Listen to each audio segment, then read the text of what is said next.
Welcome to the F1 Rolling Start podcast. We officially starting the season? No. Preseason. Ben. I don't know what to think about preseason. It's hard.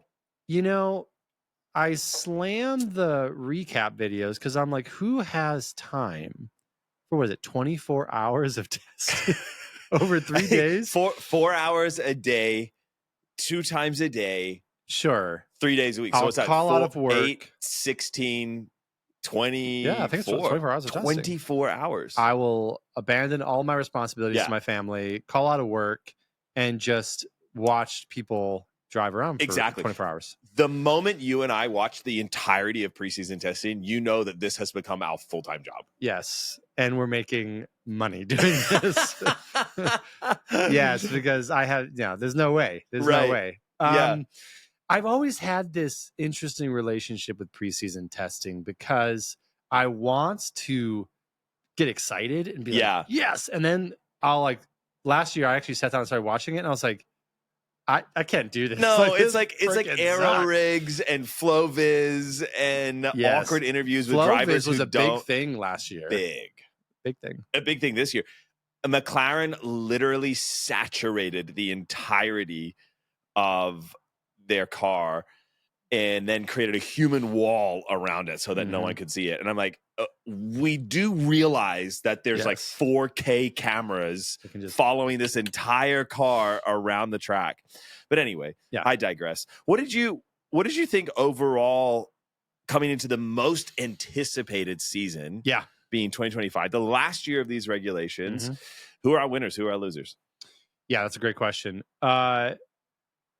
I think we saw tightening of the top teams, and we expected that. So McLaren, Ferrari, Mercedes, Red Bull. I would say top line from preseason testing is that they're consolidating, they're tightening, and it's going to be competitive. Which is exciting. Williams was a little surprising. Yes. Which is also something to look forward to. Fingers crossed. Aston didn't really get off the ground. One of their drivers was unwell. I don't know what he had going on, but Stroll was not fully present, and he had to have Alonso. What a great way to describe Lance Stroll. He had to have Alonso. Not fully present. He wasn't. Haas, I was a little disappointed. Their pace was definitely towards the back of the pack, but overall, it felt great to start preseason with, okay, these 4 are going to be going at it all year. Exactly. Yeah. How about yourself? I thought it was good. I thought, no surprise, McLaren was impressive. Yes. It was an ode to Red Bull in 2024, where everyone at preseason testing was kind of like figuring out their feet. Red Bull was like kind of going, drinking espresso. Well, they don't do that. Drinking Red Bulls. Yes, only Red Bulls. Hanging out. Like McLaren was so laid back this week in the sense of there wasn't a massive amount of urgency. There wasn't any fretting. They were just going through the paces. They were just getting it all together. Whereas the other contenders, like Red Bull, had a cooling issue with a water leak. You had Ferrari changing out different cooling aspects in the side pods. Obviously, Lewis Hamilton getting up to speed. You've got Mercedes, who have always been good in the cold, and all of a sudden they come to Bahrain, which is cold right now, and they weren't. And so I think the beginning of the season we're going to see McLaren dominance. And I think for me, the part that was interesting is the Ferrari powered cars are looking strong for this year. I think especially at the top of the field, as we go down, it gets a little bit, more evenly distributed. But I think when you look at the Mercedes powered car, really only McLaren were the ones that are out there nailing it. Mercedes, you have Aston Martin. Neither of those teams seemed really to get into a performance based area. add in every caveat about preseason testing after everything I just said. I mean, and Chuck was talking about it. He was like, listen, it's really hard to walk away from preseason testing with any like concrete ideas around where folks are going to land, because again, there was inconsistencies, right? Yes. There was inconsistencies with the weather. There was inconsistencies with just some of the other elements the teams were having to navigate and deal with. I think there's a good like broad picture. Right. We will see where people truly are, obviously, once we go racing. Yeah, 100%. Yeah. You want to start with McLaren? Let's go Lando. Okay, so last year they had a slow start, and we've talked about this. Everyone in F1 has talked about this, and that really cost Lando. Yeah, the championship. For sure. Absolutely, drivers. Obviously, they got the constructors. This season, it looks like they're out the gate. It looks 100%. like as a team, 100%. They are firing on all cylinders, which is every F1 fans just chomping at the bit 100%. to see a championship fight from race one. So looking at both the drivers in preseason testing, are these guys the team to beat right now? I think that's a great way to put it, Ben. They are the team to beat.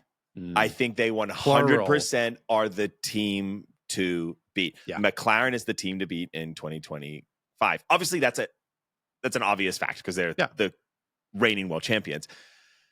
There are other teams. There are other teams too. But Oscar and him both were comfortable. They were calculated this week, and they looked like they had the car under control. I think they're going to come into Australia, and I think, oh man, how cool would it be if Oscar wins the first race at home? It would just be a papaya party. And I'm here for that. I think they're the strongest team. I will say this. I do think that Norris should be watching not just to take Max's title, but watching that his teammate doesn't take it in the season that has his best chance to win it. Yeah. Yeah. Do you think this is his best chance to win it, Norris? I do think this is his best chance to win it. I think no one knows what 2026 has to hold. Yeah. Back to the drawing board. 100%. We're back to square one. And the last time that happened did not fare well for McLaren. No. And so we don't know what to expect here. And if that happens again for Lando, that could be the end of his prime years. Yeah, I really could. He's been with McLaren for a while now. Yeah, and you could say, sure, he's younger. He could make, look at Lewis, look at Fernando, but those guys came in and won world championships and races in the first few seasons. We're talking about a different breed of driver. Yeah. And so I think this is his best chance, but I also think it's Oscar's best chance. Absolutely. I am so excited for McLaren. They're coming in with just such incredible momentum. But they're still, in a sense, the underdog because they haven't won the drivers. So 100%. I love that element about F1 where there's two championships, right? And that's unique about the sport. Whereas in football or basketball or baseball, you really just have one team that wins. Yeah. And you don't have a secondary championship. With F1, you still have the ability to be the best team and still have this underdog, like we are going to effing go and get the drivers' championship. And so I agree. I think this is Lando's year, but Piastri is there and he's going to be there the entire season. And so I was thinking back to last season where the team did not make a decision until I think it was too late to prioritize Lando. Right. Do you think that they need to make a decision much quicker this year if they're going to actually go for the drivers' championship? Do they need to say 2, 3, 4 races in, Lando, you're our guy, Oscar, you're our guy? Or do they just say, race it out? Because again, you've got such a strong team. There's risk they're taking points off each other. Yeah. And there's risks that Max just once again just drives through and says, thank you, McLaren. Thank you, Ferrari. Thank you, 100%. Merc. I'm the one-man show at Red Bull, so I'm just going to get these points. Yeah, that's a great question. I think when it comes to this drivers' championship, he has to keep an eye on everybody. And I think at any point in time, whether there's team orders or not, I think Oscar Piastri is just going to go, it's racing, Norris, and just go for it. And ice in his veins. I think the dude is like the Unabomber, bro. Like he's so chill. And I think he'll go for it. Now, Zach has come out and said we're not prioritizing one driver over the other. Now, I do think that they will get to a point of no return and go, hey, it's now we've got to back a driver. Yeah. And many teams have to do that. Yeah. I think Piastri would fall in line, but I don't think it will get there. And I don't think it'll get there quickly because I think it could be down to the whole season. Yeah. Yeah. I mean, it's one of those weird things where it's like, fool me once, shame on me, fool me twice. No, fool me once, shame on you, fool me twice, shame on me. And it's this moment of, I don't want McLaren to make the same mistake where they've got two phenomenal drivers and they'll win the constructors. Yes. But because their drivers are such a strong pairing, right, they risk putting themselves in a vulnerable position and not being able to be in a position to win the drivers. And so that's what I'm looking for. And I'm really excited to kind of see that dynamic play out this year with McLaren. Yeah, for sure. Who do you think their biggest competition is? That's a good question. You know, I want to say like Ferrari. I want to say Merc. And I think they will be in the mix. But there's part of me that's just like, I still want to say it's going to be Max as a singular driving force. Like, and I want to say Ferrari's going to pull together and Merc's going to do their thing. But Max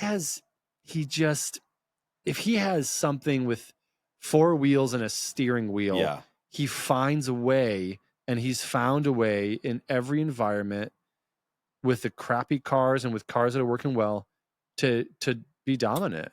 Yeah. And so I think Max will still be the giant that Lando or Oscar has to take down. Yeah.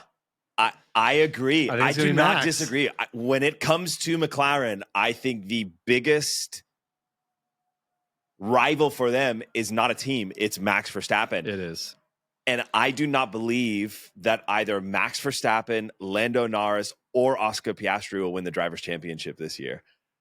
Who? I believe that Chuck Leclerc will win the Drivers' Championship this year. That Ferrari came ripping through the field. Let's talk about towards the end of last season. Yeah. They've come into this year and they've made more improvements. They have. They've learned from their mistakes. They have. And everyone knows when you're fighting,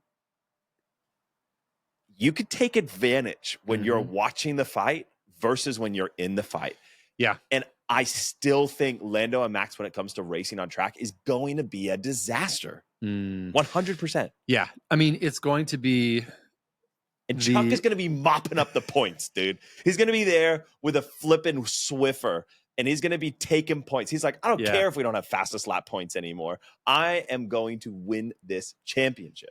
Wow. Bold statement. I do think you're onto something because we saw Max and Lando towards the latter half of the season go at each other in destructive ways, really, where they're 100%. taking each other out. And so they are going to be fighting. And I do think that Ferrari, Freddie V, he's saying we are targeting both championships this year. And God, you love to hear that. And I love it, dude. I think they're in a position to target both. The French man who stole the hearts of every Italian. It may be that Chuck is actually in a position where he's part of the mix and fighting Max. Yeah. And it's a 3-way battle, Chuck, Max, Lando, or Oscar, depending on the race. I don't want to put Hamilton out either. I mean, right. I'm just thinking Hamilton's going to have to take a little bit of time to get used to the car, but Ferrari looks competitive out the gate. 100%. And so I couldn't agree more. Are we on Ferrari now? Yeah, we're on Ferrari.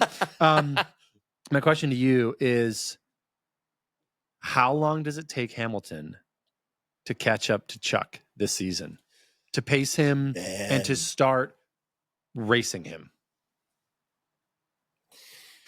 Yeah. I think Chuck will win it because I think it will take Hamilton a minute to catch up. Let me reword it this way. Reword my statement. Yes. I believe that Chuck will win this championship at Ferrari because Lando and Max and Piastri will be fighting up ahead, and he's just going to take advantage of it. However, there is a caveat. What is it? If Hamilton takes more than 2 races to get up to speed with that car. Okay. If Hamilton, after 2 races in that Ferrari, is qualifying and finishing alongside Chuck, ahead or behind, and it becomes a battle between the two of them, then Freddie V will be correct. Ferrari and one of his drivers will win the championship next year. God, what a thought. If it is Lewis Hamilton, You're already a Ferrari fan. I'm not a Ferrari fan. Yes, you are. I cannot explain. And deceit. You are already a Ferrari fan. I cannot explain how crazy. I am a Freddie V fan. I am a Chuck fan. There's a Ferrari right that's here. My sons. That's my sons that I bought for him. And so I just think Lewis has the ability to win his 8th world championship. And this year is probably the greatest opportunity for him to do it. I think the greatest opportunity, but also the greatest challenge. It's a new 100% team. It's, I was listening to Sky Sports Team. They've got a new podcast. Go and check it out. The F1 show. Hey. Phenomenal. But Ted Kravitz. Oh my God. Ted and Simon. And it's wonderful. Ted Kravitz, you are a god among insects. Ted, you just. Gosh, big fans. Don't know when to stop. Big fans of Ted. They're talking about all of the just back end details within a team that a driver has to navigate, and the relationships with his engineers, and just getting down to just the intricacies of the steering wheel and how different teams, the buttons are in different places. And it's just muscle memory. When you're 100%. With a team, you have traveled that neurological pathway in your brain so much when you're with a team that it's like a canyon. Yeah. And you've got to level that. And now you're traveling a new neural pathway to create new memories and new muscle memory and new relationships. And so those are things that you don't necessarily think about if you're not on the back end in the sport. And so Hamilton, yes. That's right. Is one of the... No, you could just stop there. Hamilton, greatest. Yes. The greatest. However, those are things that will take time. And so I think for me... And that's my caveat. If he doesn't get up to speed, then it's Chuck's. Yes. And it's not just going to take time. It takes time for anyone. Hamilton is now 40. There are things that he's a demigod, right? Like 100%. He's Hercules. His mind, his body, like as a racer. But you cannot deny the fact that as we age, there's just certain things that the learning curve is just a little bit longer. Right. And so, just as I'm looking at Oscar and I'm looking at Lando and like their dynamic this year, my main focus with Ferrari is how long is it going to take Hamilton to figure out a system with his engineers, with the car, and just with the new environment to become competitive and to take it, because I think that will decide the championship. Yeah. How long it takes will decide the championship. Yeah. I agree. And I think it's going to be incredible to watch. It's going to be like what happens if we're in Australia, which is a track that Hamilton loves. He just qualifies ahead of Chuck. Like we are not ready for what 2025 could hold. We're not. Or it's just going to be Norris and Piastri out qualifying everyone by like 5 seconds. The Sky Sports team was asking this question, and we've explored this, but I think it's worth exploring again. You're Chuck. What is your strategy right now within the team dynamics? Because Ferrari, one of the things they pointed out that I thought was really interesting is that Ferrari doesn't get too risky race day. Right. They don't call it team orders, but they'll usually allow whoever qualified ahead to kind of maintain that position. Yeah. And then since Freddie V's been there, he's been a little more aggressive in letting them race. We saw that at Monza last year.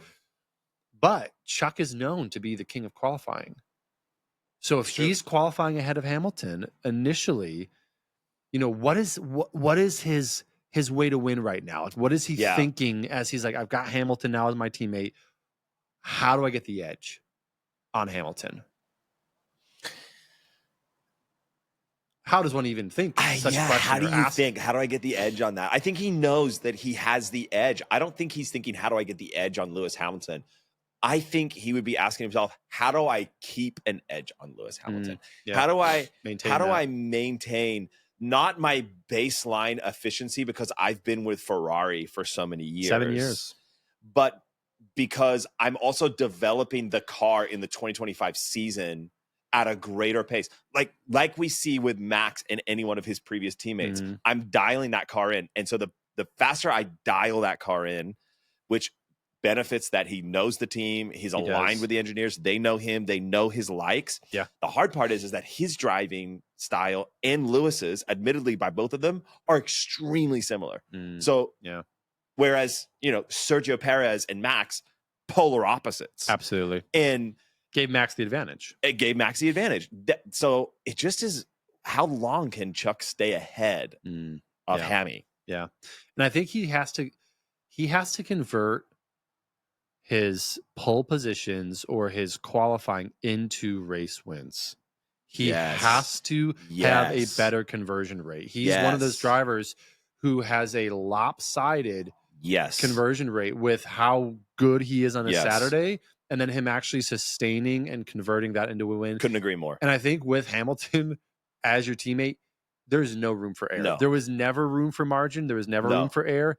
Now there is absolutely nothing. You have to be perfect on Sunday. Yeah. If you're perfect on Saturday, it has to equal that on Sunday. And I think that's where we're either going to see Chuck, his game elevate, and we're going to see his conversion rate get better, or we're going to see him start to crack under that pressure. And that is what I'm paying attention to. That's really true. That's really interesting, because actually when you think about last year, even Carlos, he didn't qualify it, as well as Chuck, but he would fight back through. Oh, he was fighting the whole time. And Hamilton is a fighter.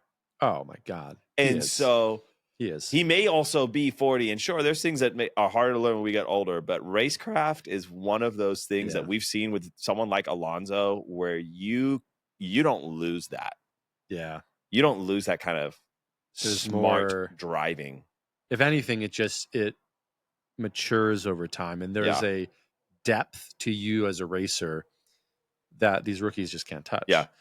It is an interesting conversation, because a lot of people believe that Lewis has passed that point of being able to be as dominant as he was, which could be true. It's possible.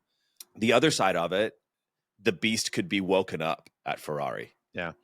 I think the new challenge is what he needed. I think a team that's on the rise is what he needed. There was, it's no secret, I am a Max fan. I've been a Max fan since day one into the sport.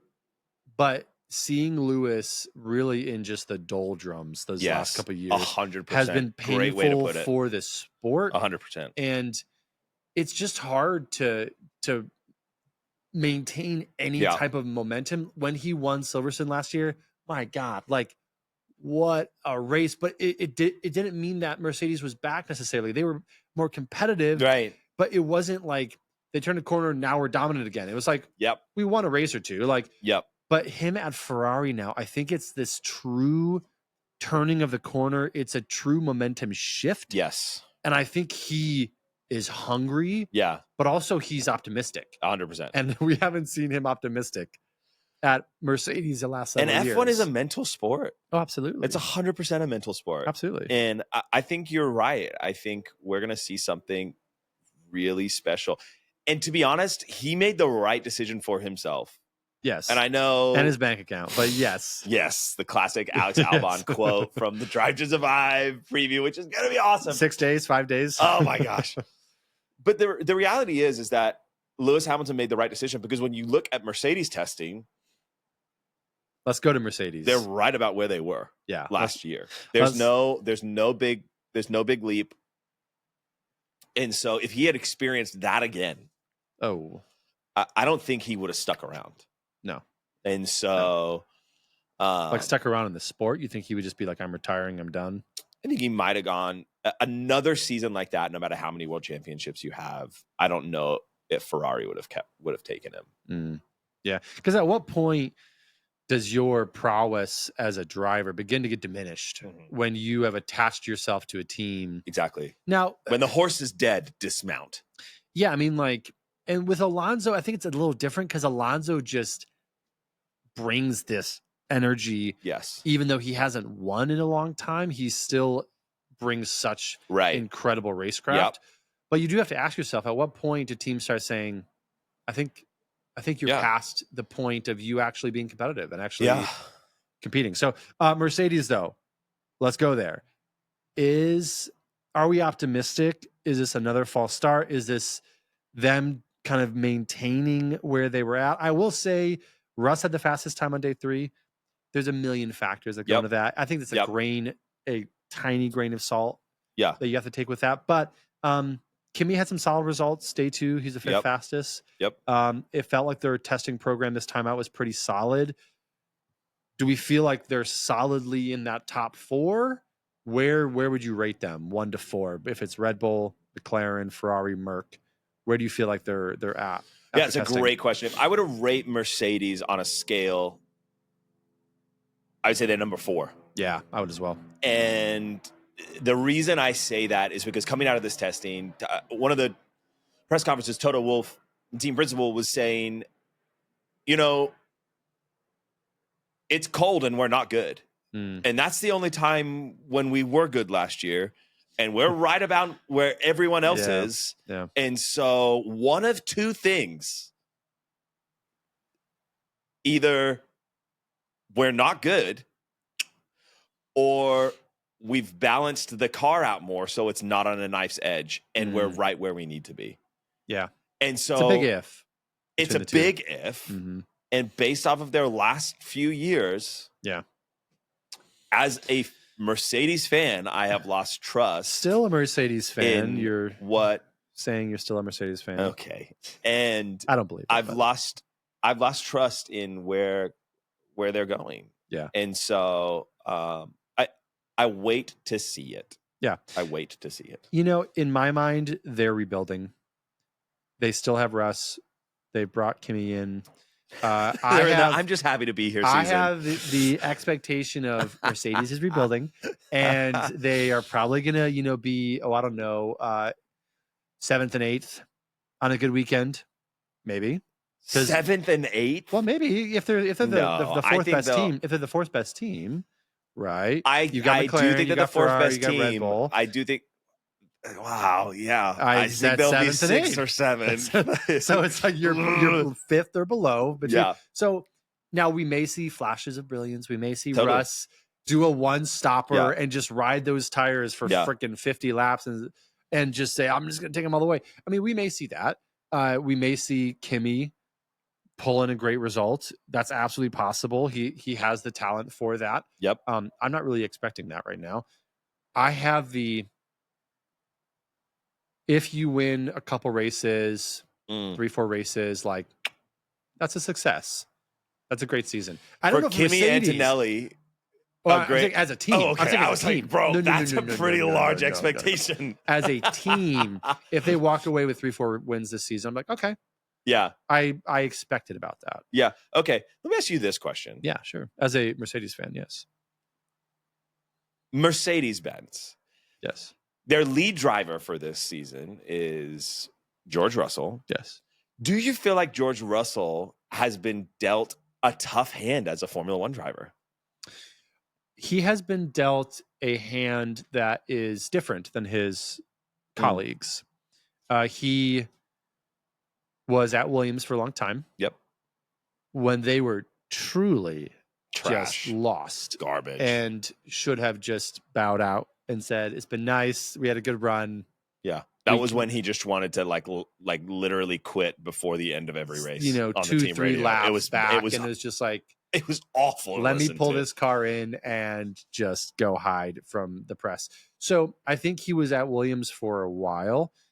and didn't see the success. He didn't get to go to these other teams that some of his colleagues went to and start to see some initial success. And then he goes to Mercedes.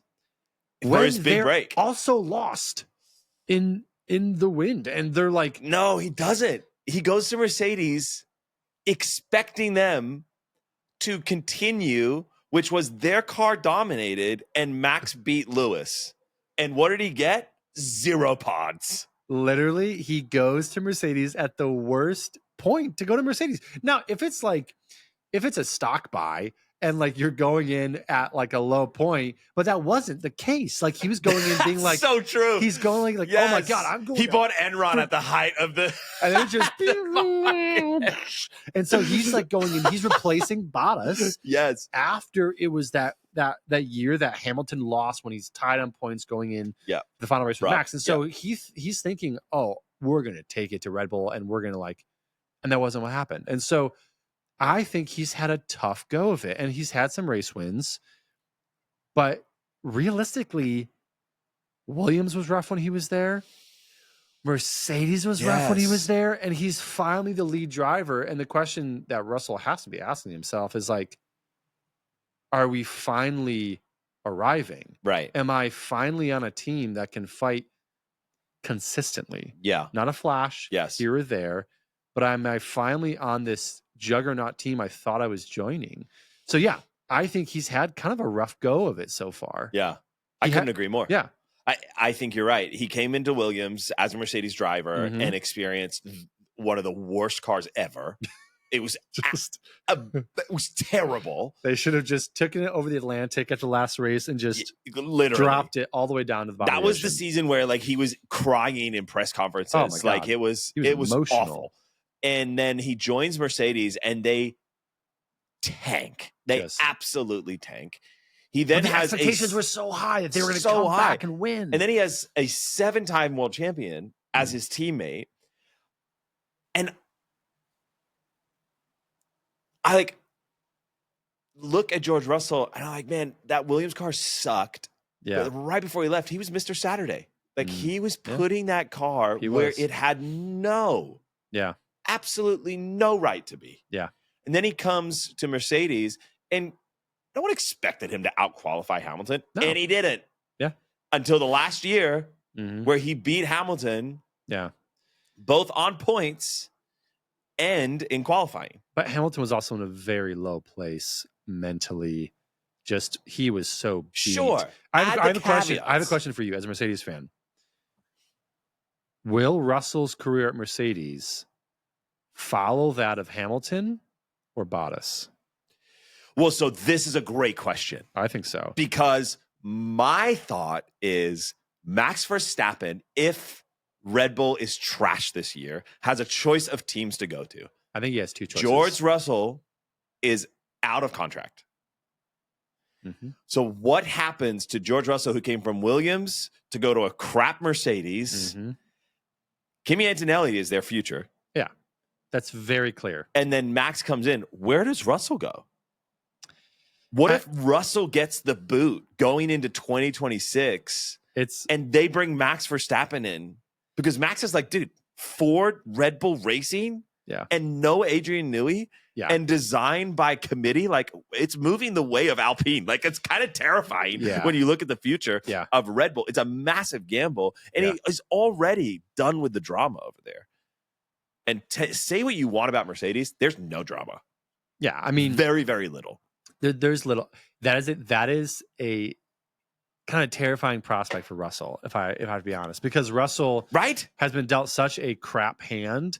Not his fault at all. He's again had flashes of it's not brilliance. He's just had flashes of I'm trying to think of a right way to describe his wins. He won. He won a couple races. Yeah, he won, which is awesome. Good for us. But I think he's on the knife's edge. Yes. The car was on the knife's edge last year. He is now on the knife's edge. And if he cannot grab that Mercedes team by the reins and prove that he is the leader, then he is at risk of, I think, going the way of Bottas, where it's like, Kimi's our future. Max, you cannot argue with who Max is and the raw power and talent and skill set he brings to a team. And so I think for Max, he has either Mercedes or Aston to choose from. And depending on what this year looks like, I think that's going to kind of make the decision for him. But yeah, Russell is in a very vulnerable position. Yeah. Going into this year. Like he has to lead, not just perform. No. He has to lead 100%. And that's tough when you've got Kimi, who's the future. Yeah. And like the team is already going to be predisposed to the future, not to the past, not to Bottas, to the future. 100%. Because Kimi is the guy that they're going to start designing the car around. Correct. They're going to start listening to him more, especially if he comes out the gate and crushes it and is competing with Russ. And it's like, Russ. Yeah. So I think he's on the knife's edge. He is on the knife's edge this year. I agree. I couldn't agree more. And I think Kimi did good in testing. I don't, obviously no flashes, no craziness. No. Mercedes was kind of a bit of a wet blanket during testing. Yeah. He locked up a lot, which is to be expected. Wasn't the only one. A lot of people were. A lot of people were. I think that probably had more to do with the fact that it was Bahrain and it was freezing. Yeah. Which made no sense. Raining, freezing. But what? We're in the desert. Exciting times for George Russell and your team. Let's go to Red Bull, shall we? I'm in for another year of pain as a Mercedes fan, is what you're saying. I'm in the meat grinder, bro. Russell. Oh my gosh. Red Bull. So Red Bull, there's some anxiety I'm getting out of Red Bull after preseason testing a little bit. Even though, Max put up decent times, their team, their tech director is saying, I'm not as happy as I could be. The car's not responding how we wanted to at times. They were having that issue with Liam's car. And so they're not looking at this point like the fastest team. Right. Max, was Max got out there and he laid it down, dude. It was amazing. But as a team, they're not looking like that. So my question for you is, does Red Bull have reason to walk with some trepidation or some concern into Australia as a team? I think as a team, Red Bull, they were not completely satisfied with testing. Yeah. They obviously they got through their run plan and they had, said all the testing things, but you could tell that overall, it didn't seem like they were where they wanted to be. Yeah. And so for me, I think as a team, they're going into Australia with their fingers crossed.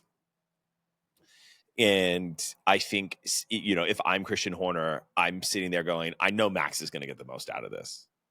Yeah, absolutely. Yep. That's my perspective of them as a team, as you said. As a team. And boy, do I have perspectives on each one of those drivers.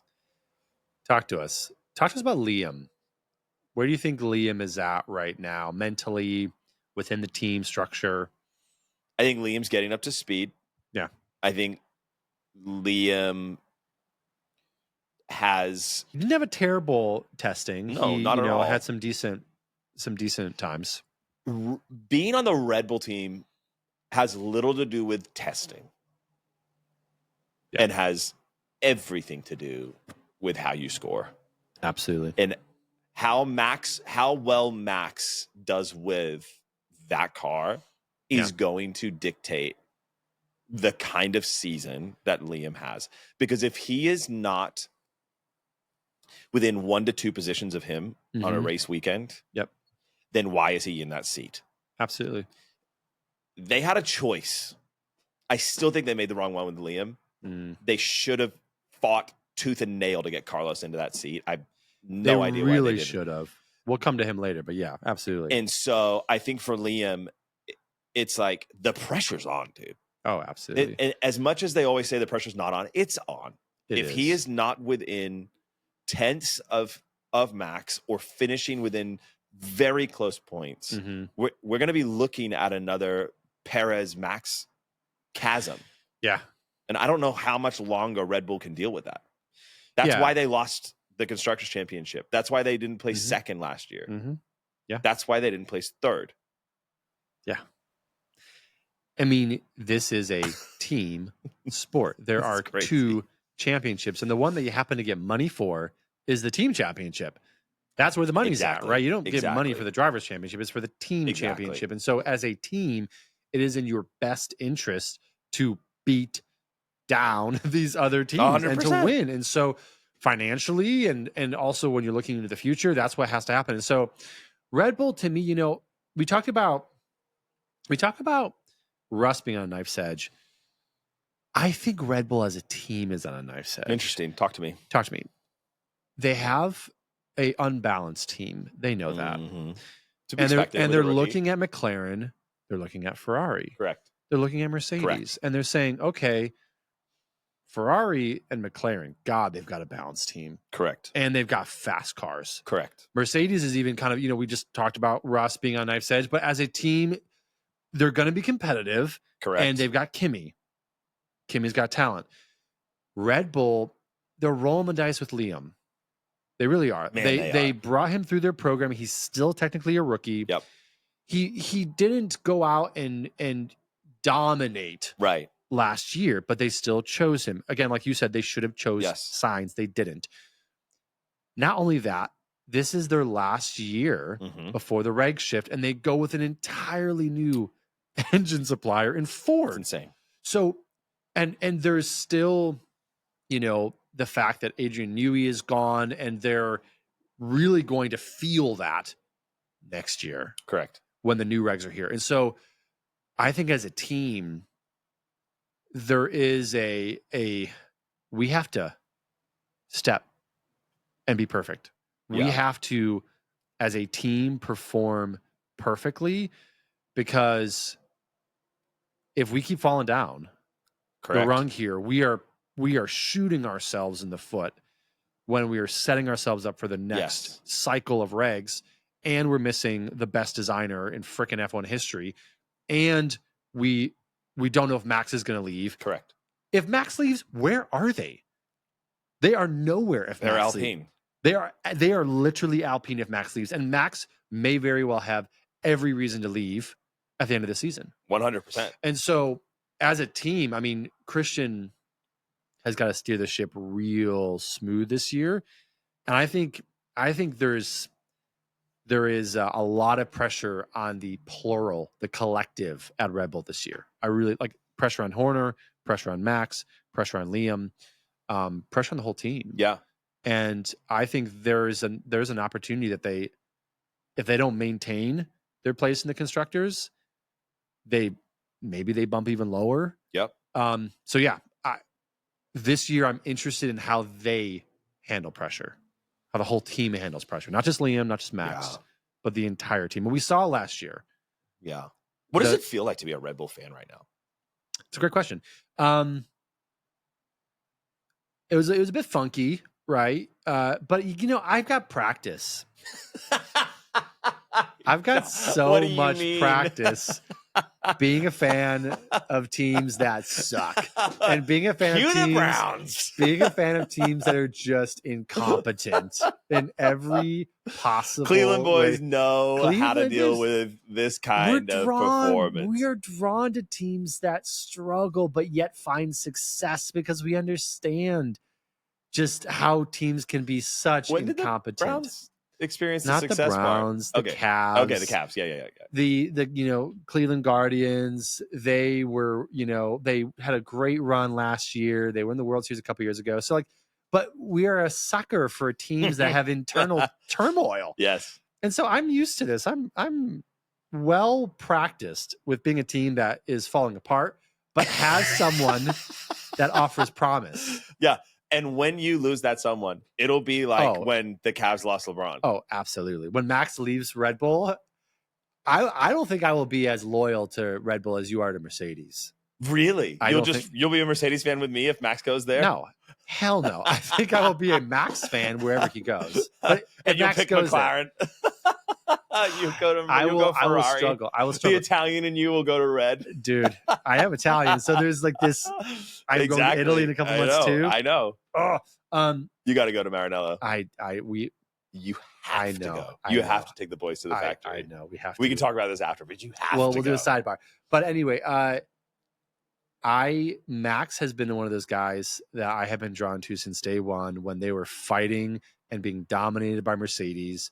And I just loved his I don't give an F. Right. And like, as someone who likes to say I have a chip on my shoulder being where I'm from and everyone's like, you suck. Like, I love that. Like, I don't care what's against me. I'm going to win. Yeah. And he did. And he has. And 100%. so, and I think he's handled himself with the insanity that was happening last year at Red Bull, where he somehow just kind of tuned it out. Yeah. And he has the ability to say, okay, I'm going to still go win. And yeah, the season wasn't what I wanted. And yeah, there was crazy stuff happening and people chased me down at the end. I still won.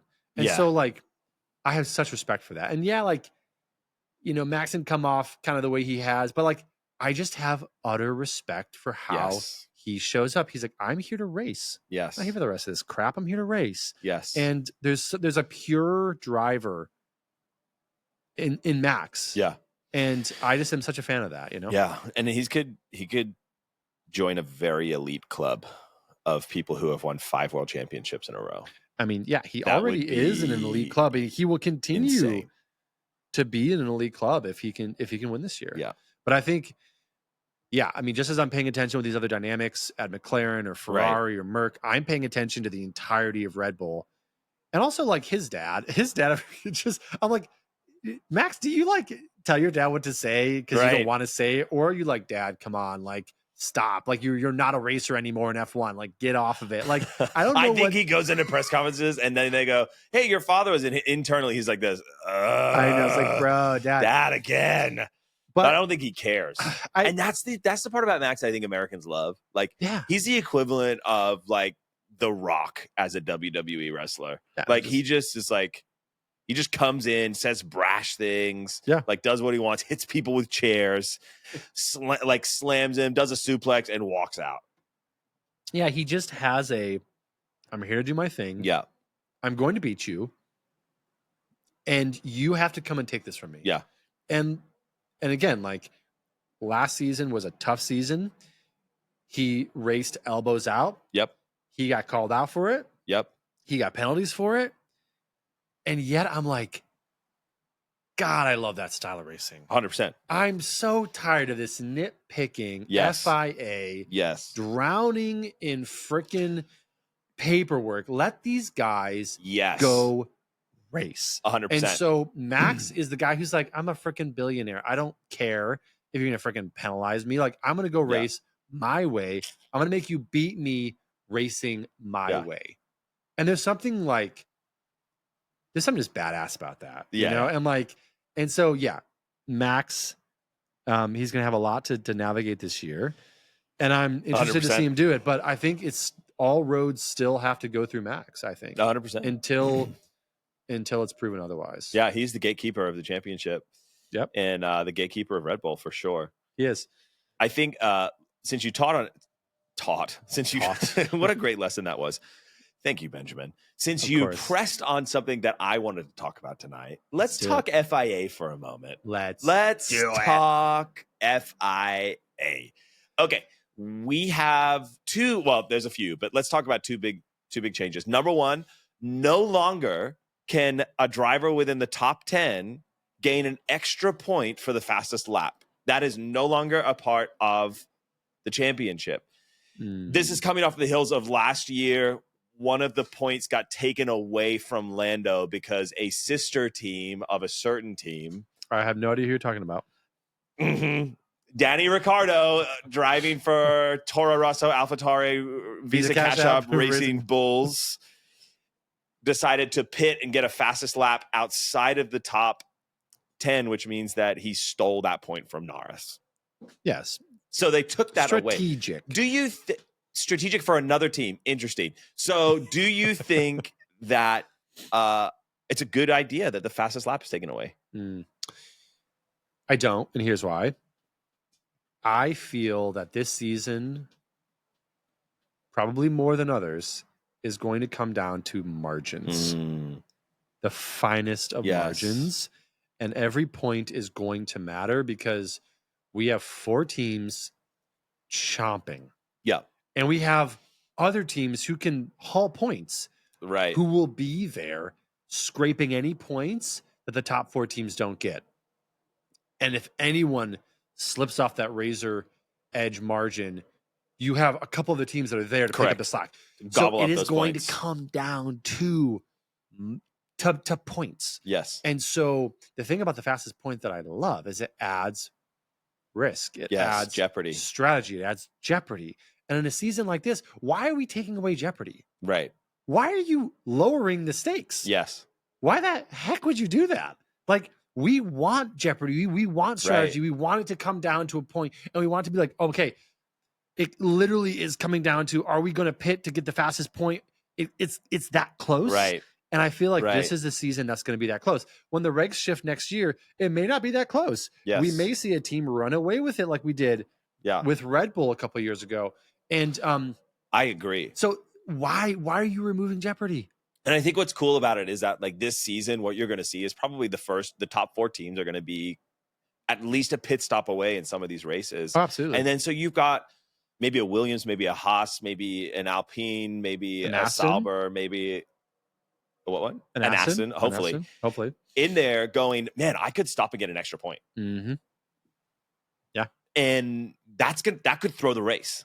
Yeah. But like that adds in possible safety cars. That adds in everything, dude. Well, yeah, I mean, but also it's not just jeopardy for the top 4 teams. It's jeopardy for the bottom teams. Yes. Because it's every point matters. And if one of those teams just happens to find their way into the top 10 and there's some miracle chance they could try to go for the fastest point too, the points mean even more for the rest of the pack. And so I don't like when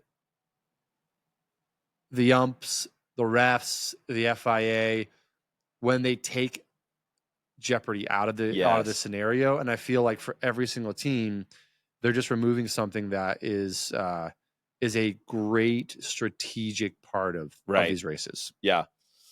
I couldn't agree more. I think they should have kept it, and I'm a little upset that they removed it. Yeah. Second point of contention. Second thing, yes. Is I think I know what you're going to say. What do you think I'm going to say? Swearing. Yes. So no longer can the FIA has banned swearing over team radio. Here's my question for you. And they get fined for it. Here's my question for you. Does the FIA live under a rock? Do they not watch other global sports? Literally. Do they not realize that like I was watching the Spurs game tonight against OKC, and it's like you hear all of the fans and what they're saying. Well, you hear booing, you hear like the players yell, like all of it. Yes. This is sports. This is sports. I'm so confused. Now, here's the one thing. If it's a press conference, like, okay, but I mean, you go back and you watch like when Michael Jordan and then when press conferences, they're dropping the F-bomb in press 100%. Conferences, right? Like 100%. So there was a certain freedom even back then, but I would say like, okay, if it's a press conference, you know, I'm swearing, like that's one thing. But when you're in the thick of battle, your life is on the line. Your literal life is on the line. It is razor thin margins. When a mistake's made, I'm sorry. Like it is inhuman not 100%. To swear. And so at least do something. That is where I just it's like what you have the ability to not broadcast that. Correct. You are the gatekeeper. Well, also you don't broadcast it live. No. And if you do, you're taking a massive risk. Like we get those team radios later and absolutely. They're asterisked out and that's fine. That's totally fine. Or beeped out. That's fine. And now the press conferences, I love the way that Toto Wolff said it. I get it. Like I call this a gentleman's sport. Yeah. In the press conference, we should represent to the world because we are an organization that is global. We travel the globe every year. We represent hundreds and hundreds of countries within, you know, the Mercedes team alone. Mm. So I want that. But when they're in the car, yes, and they could die, yes, and something happens, yes, and they've got an unnatural amount of adrenaline pumping through their body, yes, they can say what they want to say. Absolutely. And if you don't want to air it, then don't air it. Yes. If you do want to air it, beep it out, put some asterisks in, everything will be fine. Yes. That was a massive paraphrase of Toto Wolff, but that's essentially what he said. Yeah, I mean, it is unnatural to expect that sports people at the top of their sport are not going to express intense emotion. Exactly. It's absolutely unnatural. And if they didn't, I wouldn't watch. Seriously. I want to know what they're thinking. I want to know what they're saying. Absolutely. Absolutely. So, I mean, strike 2 for the FIA. It's so frustrating. I have a solution. Talk to me. Abolish the FIA? What? Abolish the FIA? No. That's a fun one. That's a fun one. My solution to the no swearing thing is if you are concerned about hearing swear words, then watch the kids broadcast and you can listen to the kids broadcasting. But if you're an adult and you want to watch, and this is America, correct. This is America. You're gonna watch the. And so just watch it, and expect what you can expect. I don't think they should air it. I think they should beep it. They should put asterisks in, and that's fine. Absolutely. And we say this as people who really try not to swear on our podcast. Yes, we're not saying the F word. We're not saying and we value that. Correct. Because we want to be accessible to people. We want to be a podcast that doesn't rely on swear words to be a punchline, right? Right. And so we understand where you're coming from, but at the same time, this is the 20 top drivers in the world, correct, who are competing to be the best driver in the world. The pressure is immense, and guess what? When you're under that much pressure, you're gonna swear sometimes. We shouldn't make a big deal out of it. It's just, it's human. It's what happens. Correct. Very, very good. Okay. That was a nice little tangent. Mosey tangent. I have another one, but I'll hold on to it for later. It's not FIA related. Wonderful. Can we go to Williams? Williams. My goodness. What a radical change from last year. I mean, we talked about this last week with Jimmy V. Decaf T slamming Jimmy V. If you're Jimmy V right now, James Vowles, team principal, where are you at? What do you think? I think he's ecstatic. I think he's very happy with how preseason testing went. I think he is over the moon at signing Carlos Sainz. That was brilliant. Still pinching himself on the fact that he was able to make it happen. Brilliant. Incredible. I think he's looking at this year versus last year, which, let's keep in mind, free practice last year. They were still designing the car. They were I was like, they were quite literally building the car. Don't you know what time of year it is? Most of the first entire session. Unreal. You could not get any worse. They were flying in parts it was embarrassing. Awful. They didn't have enough of anything. They were the first ones to test their 2025 car this year. They are in a different place. There's an injection of momentum down there. They have this big sponsor at Atlassian. Yeah. They have AI sponsor, money. I think it might be AI. I think it's project management software. I'm not entirely sure. Yeah. We are obviously not sponsored by Atlassian. Clearly, no. And they've got the mo, They looked great during the whole testing period. The car looked much better in those windy conditions. That was one of the things that Albon said. He was like, we sucked in the wind for the last, forever, as long as he can remember it. And it was much better this year. So I think they're in the pocket. I think they'll move towards the middle of the field. I agree. My desire for Williams is that they would be the new Aston Martin this year. I don't think you're incorrect to wish for that. I honestly think I didn't think you were going to say that. Well, here's why. You know why? And we'll get to Aston later. Because Williams has a more balanced team than Aston does. And there's energy there. We talked about Sainz going to Williams and I had some concerns. We had concerns. The whole world had concerns. Right. Is this the end of his career? Right. Is he going to a team that's going down as opposed to kind of bouncing back? And I'm getting a different vibe from Williams. And you know where it started? James Vowles walking out at F175. Hello, London. And I'm like, look at this guy saunter out here. Look at the confidence. He owns the O2. Look at the confidence. But then seeing Albon and Sainz together, I was like, oh my God. This makes sense. What a better pairing than Sargent and Albon last year. Yeah. Oh my God. Williams testing. Albon was third fastest the last day. Yep. Sainz was first the second day. And again, you testing. take into account all those extra things. Still, that's a great boost of energy. That's a great boost of confidence for a team that last year literally said, Sergeant, we know Albon just crashed. It's his fault, not your fault. But we were going to take your car. Yeah, correct. Because we don't have enough correct pieces for 2 cars. Yes. We can't field 2 cars. This is where they were at.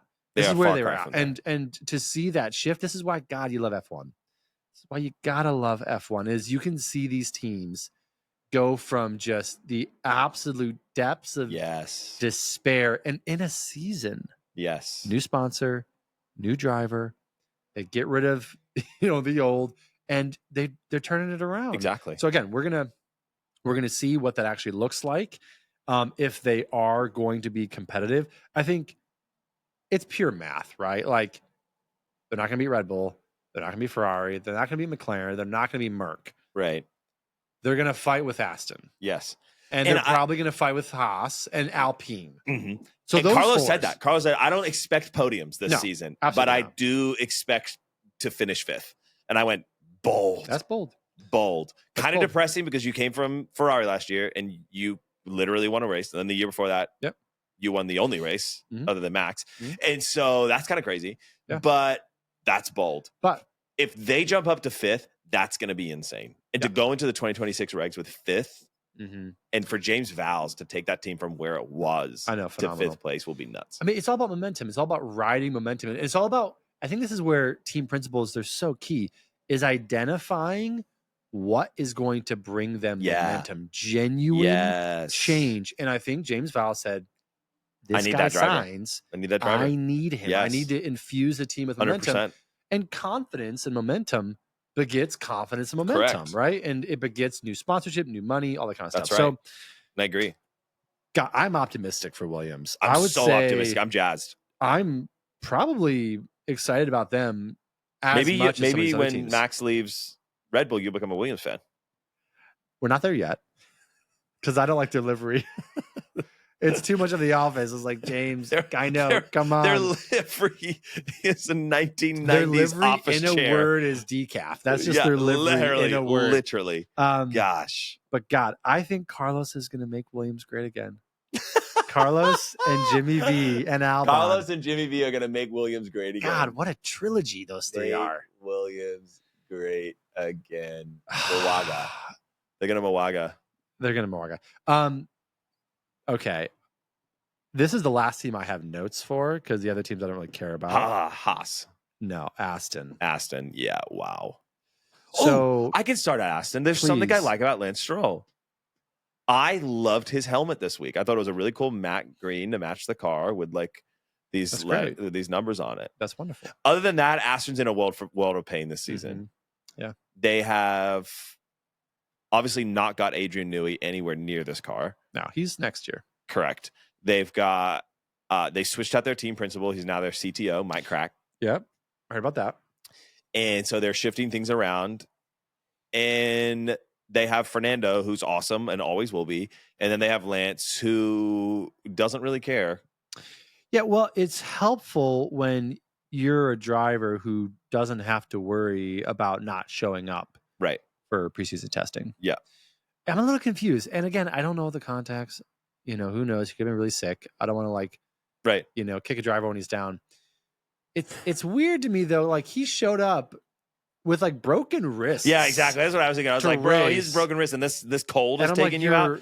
Plus, they have trackside doctors that pump them full of liquid Dayquil and vitamin B shots and all kinds of stuff. Here's why Lance Stroll will never be great. You want to hear this? I would love to. Michael Jordan, NBA Finals. They thought it was the flu. It was food poisoning. Oof. The man was throwing up in his room all day long. He was sick as sick could be. But he understood the role he played on that team, the leadership position he had, and he understood he needed to show up. Right. Didn't matter how he felt. Didn't matter like the fact that he literally was dying internally. He was like, I'm going to go and I'm going to lead this team. It's a pivotal game. The momentum was shifting. And if they lost that game, the entire finals would have been at risk. He goes, he fights, and he wins. Come on. Now, that is greatness. Yes. That is great. That is how you become great, is when you show up. And when Lance showed up with a broken wrist, I was like, this is good. Okay. This is impressive. This is going in the right direction. Oh my God. Like, I have a new respect. Okay. Like that's a huge injury to come through. I'd like to see that Lance again. I'm not asking him to be Michael. I'm just asking for that guy. Right. Yeah. Like, who's that guy? Great? And is he still around? Is that Lance still here? Or is he just like, because again, there is a rumor. That Max Verstappen is going to sign $1 billion deal to go to Aston Martin. This isn't the Italian That's press. More than he bought the team for. This isn't the Italian press. That's like half of Lawrence's net worth. This is Sky Sports. Simon. That's crazy. $1 billion. Legitimate reporters saying this is a legitimate rumor that Max goes to Aston for $1 billion. Now, the term of such an agreement would be the rest of his egregious. Career. The rest of his career, like 10 years, 15 years, who knows? That's wild. But I mean, let's say that's legitimate. Who are they getting rid of? They're not getting rid of Alonso. Well, that's a really interesting. So they're getting rid of Stroll. Karun Chandhok and Crofty had this combo during testing. And the way that Karun said it was like, when are we going to address the elephant in the room? And the elephant in the room is that they're saying that they want to win a world championship. And Alonso is showing that he still has that kind of fight to be able to do it. Yes. And it's not that Lance Stroll is not a good driver. No one is saying that. No. He has achieved podiums. He has. He's not consistent, and he's been in the sport since 2017. Yeah. So at what point do you either move over for the future? Mm-hmm. And until then, no matter how much talent you acquire to make the car great, if the driver's not great, then what are you doing? And can you truly attract more talent if you don't change your driver pairing? Yeah. Like, would Max going, I'm not going to sign it if my teammate's going to be Lance? I think Max would say that. Max obviously has incredible sway over who his teammates are and who his teammates are not. Correct. Probably the reason Sainz ended up at Red Bull. One of them. So allegedly. I think it's probably true. If I'm Max, now, I mean, there's a lot of zeros in this rumor mill right now, but are you going to go race next to Stroll? You're never going to win in Constructors. Right. You're never going to win. It doesn't matter that Adrian's there. You're not going to win in Constructors with Stroll. I would go to race with Alonso. Oh, in a heartbeat. Oh, my God. Historic. You could. That would be wild. And Alonso win a Constructors with Adrian Newey. 6 more titles between the two. Oh, my God. Yeah, I mean, that'd be cool. What a pairing. We talked about this like last season. Alonso, Max, and Newey would be bonkers. So that is something that like electrifies me even as a Max fan.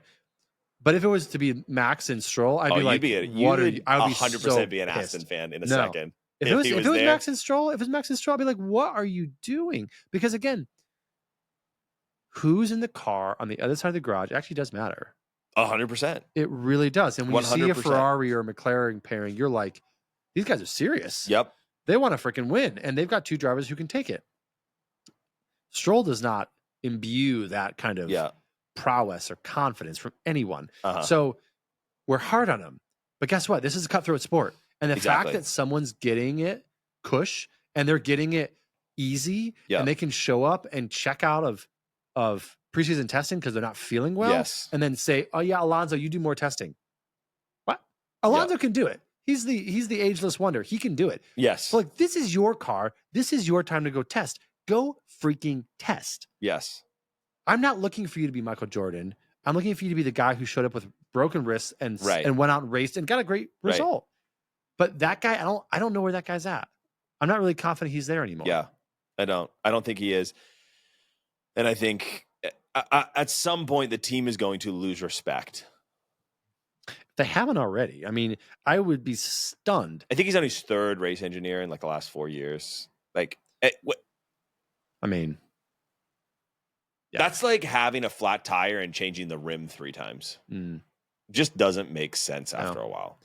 No, it doesn't. And in his sport, this is the last thing I'm going to say about this, because we talk about this all the time because we get so angry. But it's just fodder. It's just always there. Yeah. Here's the thing. Fodder. I love that word. It would be one thing if Aston had no expectations of victory. Yes. And they'd be like, listen, this is a father-son deal. We have spent our entire lives getting to this moment. I love my son. He gets a good result, and that's the way it's going to be. That's what we want. If that was the case, it'd be like, okay, well, that's kind of a bummer, because you could actually be more competitive, but at least your expectations are meeting reality. Right. When, as a team, you keep saying, our expectation is to win, our expectation is to win. At some point, if I was a reporter, I would just say, Lance, as the answer every time you tell me that. If you're going to say your expectation is to win, I'm like, no, it's not, Lance. Right. No, it's not, Lance. When was the last time Lance got a podium? When's the last time he actually was competitive? Like, stop gaslighting me. Yes. Stop BSing me, because all of us are smart enough to see straight through that. Correct. You're lying to yourself. And at this point, it's just delusional. Yeah. And no one, it is the elephant in the room. Like, everyone knows it. Aston, you didn't write any notes down for Haas, but I want to talk about Haas. Please. Haas is lead the conversation. Haas is looking good this year. I think, other than the pieces of bodywork that flew off in the middle of the testing. I saw that. I was like, wait, there's a gaping hole. Someone shoot a missile? Oh my goodness. But other than that, I think they had a good test. I think they're going to build on their momentum. I hope that it's a fight between them and Alpine, Williams this year. Yeah. I hope that they leapfrog Williams. Obviously, Sauber's not going to be an issue. It's just kind of sags since our last year in the sport before they officially turn into Audi. Yeah. Well, I mean, last year it was Haas and Alpine and VCarb. They were points apart last year. Yeah. And I think, Alpine's going to do what Alpine does, so they'll end somewhere around there. Will. But I think it's going to be Williams, Alpine, and Aston. That'd be a fun fight. That'd be a fun midfield. I really do hope Haas sneaks their way in there, though. Oh, absolutely. And again, I think, Haas is either going to keep ascending or they're going to flatline. And I think that's going to be their kind of options. I don't see them crashing and burning. Right. Because they were so low in past years. But either they're going to keep this momentum and they're going to take that fight a little higher, or I just kind of see them plateauing. Yeah. And again, you've got 2 new drivers. Yes. Now, the other pieces of the team seem to have, largely remained intact, but you still have 2 new drivers. And that no one has institutional knowledge. Nope. So that's, I think, the challenge, where you don't have a driver who can say, hey, let me show you the ropes. Hey, let me give you the shortcut here. Hey, let me take your hand and kind of show you the back end of this. It's you don't have that. You have 2 new guys coming in. And so I think that's going to hamper them a bit. Yes. Because at least with Williams, you've got Albon, who's been there. Correct. But then you're bringing in Sainz. Right. And so Aston, we've just talked about them. They've maintained their status quo and they'll be what they'll be.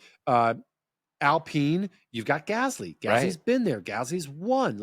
You've got institutional knowledge, even though you've got the other things going on. And so Haas, among their peers, are the one team who has the other.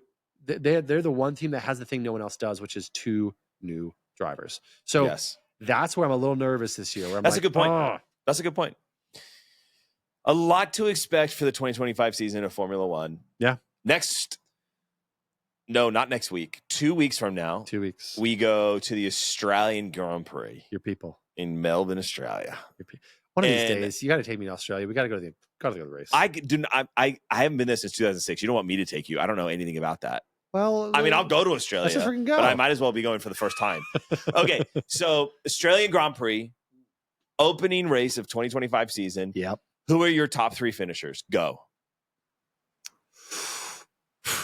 I think McLaren will have a strong showing. I'm looking for Oscar to step up. Okay, Oscar P1. P1. I'm looking for Hamilton to Hamilton be P2? hungry for P2, and I'm going to go Lando P3. Okay, wow. Bold prediction. I think it's bold, but I think Oscar, it's his people. He's going to go. He's going to be like fired up. He's won before. He has a good car. Hamilton's looking to prove himself. He's looking to beat Chuck. He wants to beat Chuck out the gate. Yeah. Will he? I don't know. I'm optimistic. But I think Hamilton will split the McLaren boys. Yeah. I think you're completely wrong. I believe that it's going to be Chuck P1. I think it'll be Lando P2 and Max P3. Okay. I think that'll be our finishing, and we shall see. Tune in to hear how extremely wrong we are on the F1 Rolling Start podcast. My goodness, it feels good to have a conversation about F1 with you, Ben. Great to be back. Wonderful to be back. Thanks for joining, folks. We kick off season 3 next time.